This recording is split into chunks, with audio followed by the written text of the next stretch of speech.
Tongkatsu. Tungkatsu, boss, literal na tong naman ginawa mo. Eh, wala pang gumagawa niyan eh. Eh, boss, oh. Tingnan mo, Boss, ganda. sarili ko yung recipe, ah. Wala akong pinagayaan yan. Sarili ko yan. Ayun, oh. Ganda ng May malaking pagkakama. tongkatsu, may maliit. Pinagsama ko na. Tikman mo, boss. Sino mo yung platings ko? Kung titikmo ko dyan, boss, masasira ang ipin ko dyan, boss. Mas matibay pa sa akin yan, eh.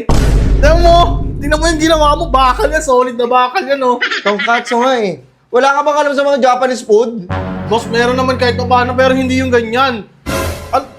Papakainin mo ako ng bakal, grabe ka naman. Boss, hindi naman yung ano eh. Titikman mo eh. Yung mga Ayan, oh. Yung mga nakadikit.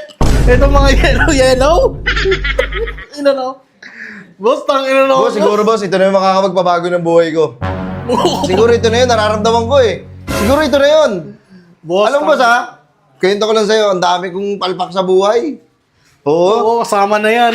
Ina mo. Wait lang kasi. Ang dami lang beses ako nadapa, pero bumabangon pa rin ako ng bumabangon. Tayo naman kasi ba't ka bumabangon? Huwag ka na bumangon. Tingnan mo ginawa mo, kakabangon kung ano naiisip mo. Di ba? Isa yan sa mga nakaarang sa daan ko. Yung mga katulad mong kupal. O, tuloy Di ba? mo. Sige! Sige. Paano ko? Hindi kita papansinin. Balakid ka, boy! Hindi. O sige, tuloy mo. Tuloy mo yung business mo. Ewan ko may bumili sa'yo. Ilaw. Benta mo sa kanila ito.